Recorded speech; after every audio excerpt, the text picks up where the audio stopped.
Our United States Senator, Senator Carper, is here and will say a few words. The Newcastle County Executive, Chris Coons, will say a few words. Representative Valerie Longhurst will talk to you for a minute or two, and Senator Dory Connor. And then I'll have some closing remarks. And this is scheduled to end precisely at 11:59. And we're going to try and stick with that. First of all, I'm sure I join the other speakers in welcoming everybody here today, and certainly on behalf of PBF, we appreciate your attending. June 1st, 2010, from my perspective, is a day to say thank you. It's a day to celebrate a new beginning and to some degree to contemplate a plan for the future.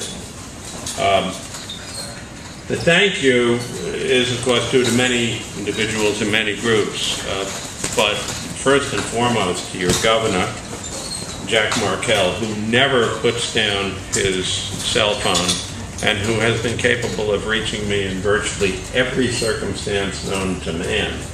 I think if I was out in the Kalahari Desert, he would have caught up with me.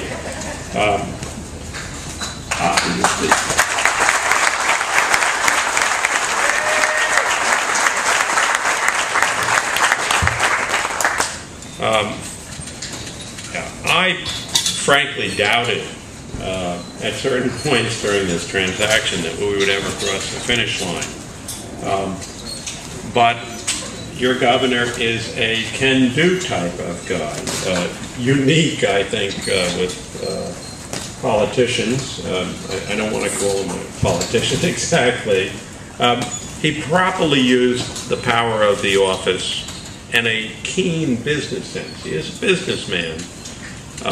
To focus on job creation and to drive the transaction to completion. The governor's staff and the various Delaware agencies, including DENREC, worked tirelessly, not always to get the transaction done, but to protect Delaware's interests and the environment in Delaware, while at the same time focusing on job creation. They did a great job. And by the way, with DENREC, I think we were still negotiating on Saturday night, so they didn't really let us off the hook. Sunday night, according to our lawyer.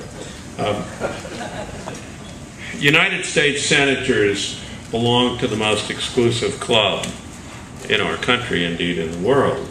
But your Senator Carper, while he is a club member and does belong there, really worked on this transaction. He was involved from the get-go. He helped us at the federal level, and he helped us in a number of steps along the way. We owe a real thank you to him, and I think we ought to give him a round of applause.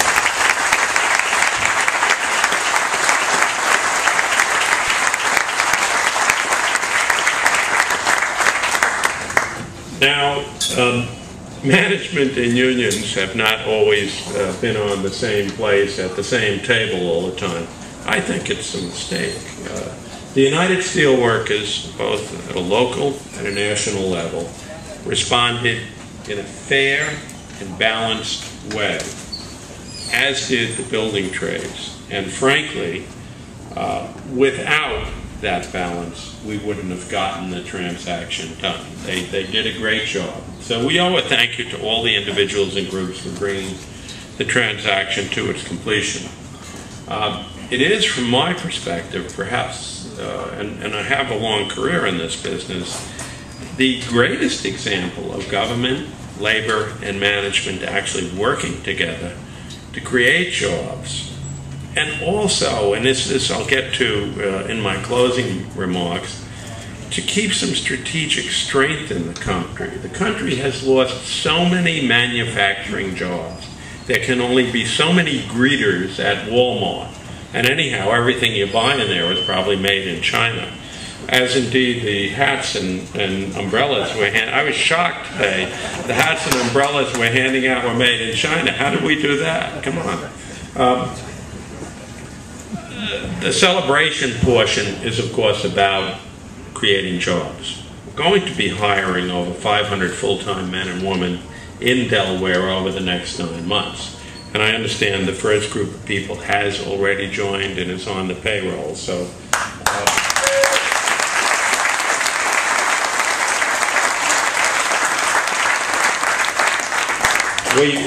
we have a representative here today, the private equity. Private equity has kind of a bad reputation, but without private equity, we wouldn't do the deal. And private equity wrote the check, and private equity is here with David Foley. So why don't you stand up, David, and let the people see private equity.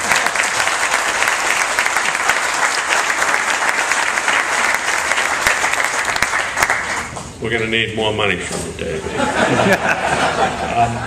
In addition to the 500 jobs that are inside, we're creating jobs with, in essence, what you could call permanent contracted jobs traditionally done around a refinery, and that's somewhere between 175 and 200 jobs. The construction and maintenance work, which is going to take place over the next 8 to 9 months, will cost about $130 million. We haven't borrowed the money, it's fully funded, it's in the bank, and during that period of time, we're going to average about 700 people working on this site. These are all real jobs. They have excellent salaries, very good benefits, and we hope that the throw-off effect in Delaware should improve your economy. I really hope that in the future we can maintain that same cooperation we saw over the past months between labor, management, and government. While this company must focus on cost control and profit to stay healthy and competitive, it can't do so at the detriment of safety and the environment.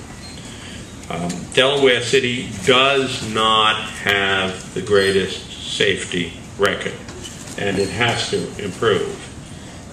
This will require kind of an enhanced safety culture of safety first. And it can't be the normal slogan. We've all seen these slogans in companies. It has to be a culture. And every man and woman in this plant, whether they're represented labor, outside management, contractors, or inside management, has to follow the rules and the safety first culture. It is an absolute fact that enhanced safety practices result in enhanced environmental performance. One is clearly tied to the other. We want to be good neighbors, and we're going to focus on the environment. We'll also focus on safety. Make no mistake, however, and all of you know that have worked in this plant, that manufacturing transportation fuels is a process that's inherently dangerous for the people in the plant, and it can cause problems for the people outside the plant. I just take a minute here to digress. I ran a plant where we had fatalities, and I wasn't the general manager of the plant, I was running the company. And nothing in my business experience affected me as much as that did. And when you look to say what went wrong, how do you apportion blame? Well, the blame absolutely starts at the top. The person running the company is to blame because that person didn't insist that the people he had running the facility absolutely enforced every regulation, made sure people were paying attention all the way down the line. The supervisors were at fault. The plant manager was at fault. And sadly, the people who lost their lives bore some of the blame. But you can't blame people who lose their lives. And so when I talk about this safety and environmental thing, it comes from personal experience, and we are not going to let the refinery run if it can't be run safely. The safety first culture has to be absolute, and it has to be all the time with everybody in this